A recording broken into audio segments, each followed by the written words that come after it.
Hello traders, tis I, the Rumpled One, coming to you on Thursday, June the 25th. The year is 2026. Let's talk trading. Chart structure with Walmal. These videos are for educational purposes only. Your results may differ from mine and from Walmal's. As always, have risk management in place so you don't lose more than you're willing to lose while you are trading. And just to let you know, everything's okay here. I didn't put out videos on Tuesday and Wednesday because I was out of town attending some classes to keep my certification up. So, Walmal, chart structure. Yes, chart structure. You've mentioned it I so many times that, traders are wondering, what the heck is he talking about?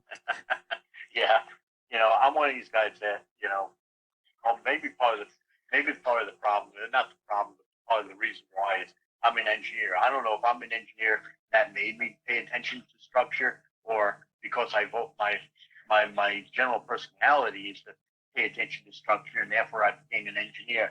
It's probably probably the latter, and when I became an engineer, it made me even more structuralized because of the education that went behind that. And I like to look at things in terms of systems. And what I mean by system is everything that's going on, in that system. And, some people will go and say, well, the market has all types of chaos in it and it moves all over the place. A lot of the things that you see is just noise.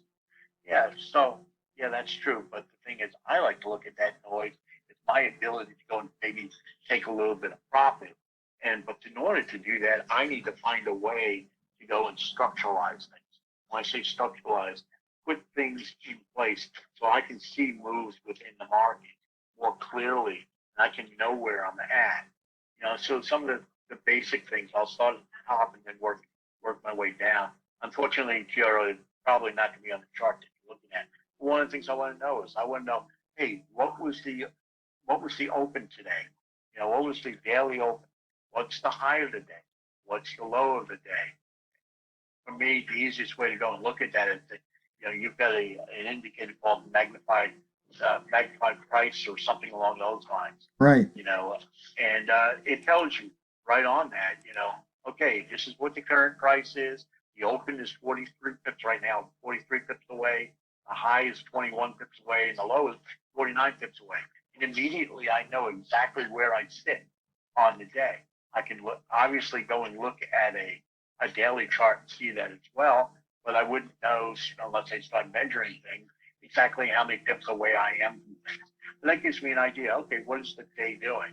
I like to look at the smart ranges, and I like to look at the smart range specifically for the daily, because that's going to tell me, like right now, we've had a range today of 70 pips.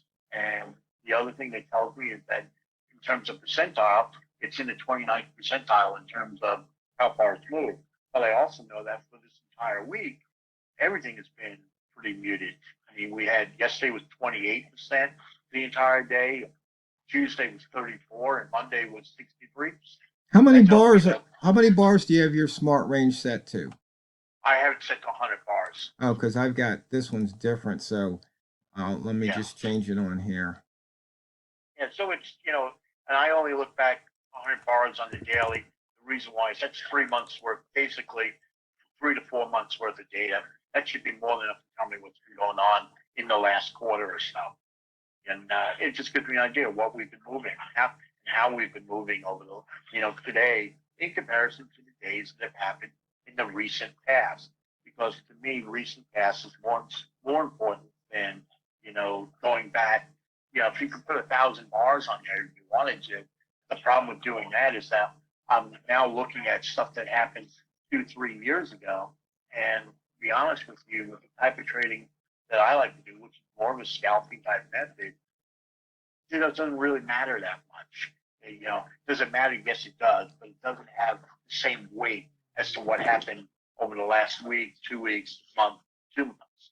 That's a whole lot more important.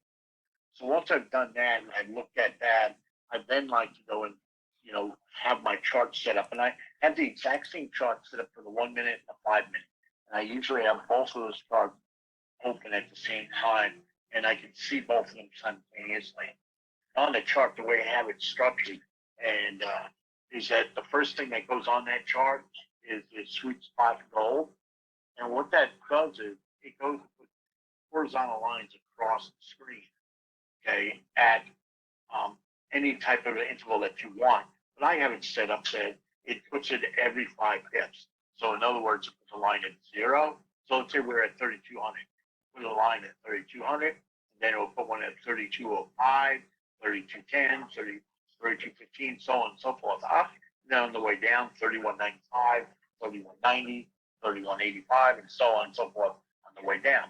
Why do I do that? Because that gives me a good indication how price is moving. And I can see, I don't have to go into measurements. I can look at that and see those lines, see the candles that are on that line, and know roughly how big those candles are because I've got the lines driven across the screen. And it gives me very, very quickly, without having to do any thinking whatsoever, I'm able to see what's happening. And the reason why it's at 5 pips is because if you look at one of the things that you notice is that a very large 1 minute candle is 5 pips. And a very large 5 minute candle is usually 7 to 9 pips. So I'm able to go and say, hey, this thing is bigger than 5 pips, and I can see that because it's crossing 2 lines. That's going to be a return bar.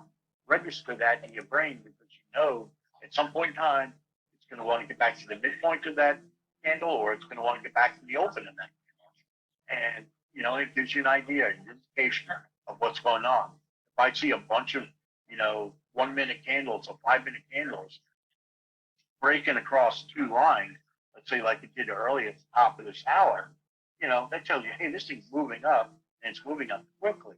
You know what? This thing's going to come back down because, you throw a ball in the air, the ball is going to come back down. It may not come all the way back to the beginning, but it's going to come down to a certain place because that's just what the market does, and so you just got to go and wait for your trade. But you see that very clearly. I don't have to go and I don't have to do any calculation. I don't have to think about it. I can just see it and immediately register it. Why? Because we had structure on the chart showing it to us. The next thing that I have on the candle, the next important thing that's on the candle, is I have the TRO. I don't forget what it's called end candles, TRO, or something like that.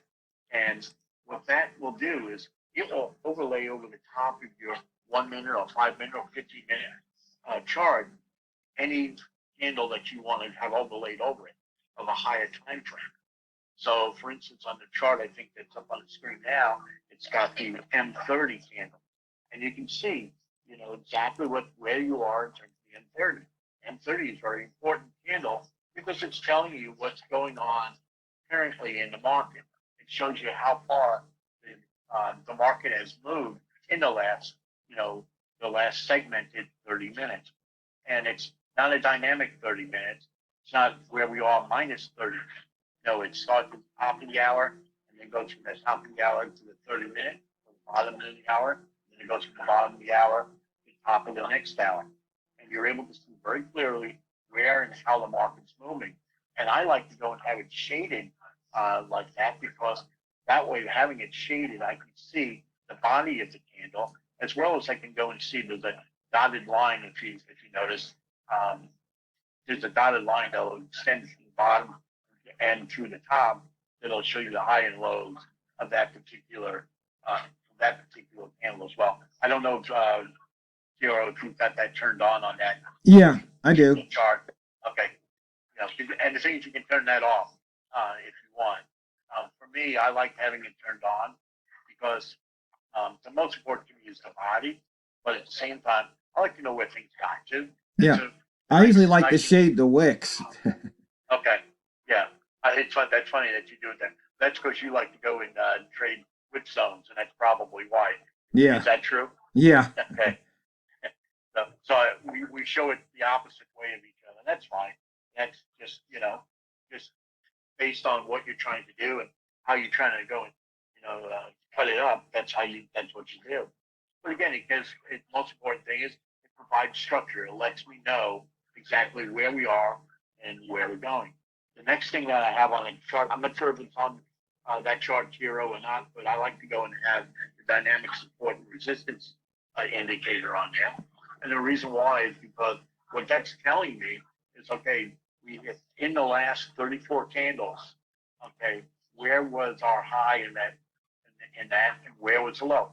Sure, you can look at the chart and see it, but man, having those dots running across the screen makes it so obvious that you know, as I like to go and say, I go and bash the you know the actual not that phrase up, but it's like even the blind squirrel can see it, you know, because it just makes it so blatantly obvious to you. You can go and see that. Again, you're creating a horizontal line, and you know, Hero had put out a paper a long time, you know, basically creating a horizontal line. I forget what she called that, but the idea is that when you break those horizontal lines, you're able to go and see where, you know, where that's happening. Or what I like to do, you know, some people like to go and be breakout traders, you know, which is great, wonderful method to go and do that. I don't. I like to go and say, you know what, I'm going to take reversals off of those areas. Why do I do that? Because usually it takes 2 or 3 times before it goes and breaks through one of those support or resistance lines. Whereas, you know, and it's nice when it does that. But I say that's 2 or 3 opportunities I have to go the other direction, because I'm only trying to pick up 3 to 5 pips. That's all I need to go and have.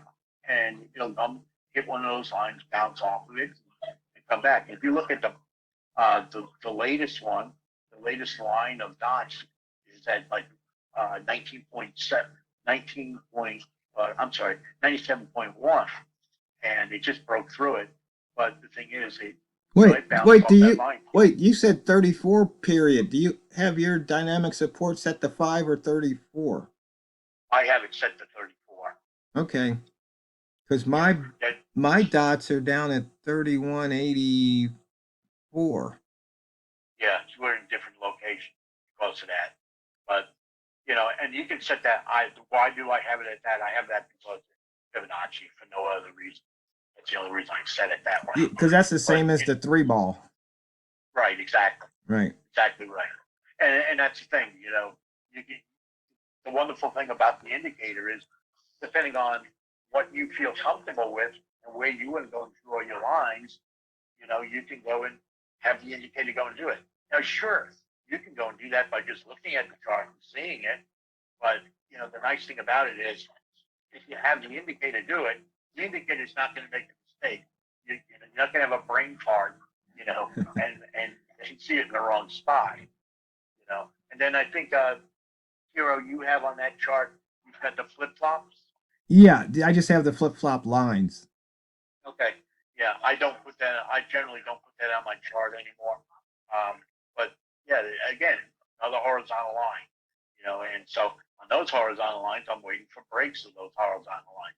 So what I'm looking for is a reversal off the support and resistance line, and then a break of the flip flop line, and hopefully I'm not too far away from the support and resistance when that happens, and then you can go and target, you know, and I try to target like about halfway between the support and resistance. You know, and it's just that simple. You know, again, structure. All I'm doing is I'm creating horizontal lines on the chart, and I'm basically saying each of those lines is sort of like a bus stop. And all I'm trying to do is go from one bus stop to the next. Hopefully that answers questions. If not, shoot questions into the comments, and we'll get back to you on it. Or Yeah. at least I will. And but the other one is you've got your the M dots showing the EMAs. Okay. You got less than a minute. We're gonna have to do part 2. Yeah, we'll just go back. We'll just go back and we'll talk about that indicator too. But yeah, and then of course, it's not on your chart, I'm sure, but I also have the trend lines you've been playing with, you know, on my current chart. Yeah, we can put that on there. Yeah, we can talk about why and what and how I use that. Yeah, let me put that on there. The indicator too. There we go. And the fastest 15 minutes in trading is over. So, once again, it's not what you trade, it's how you trade it. So go out there and drain the banks. This is the Rumple One, over and out.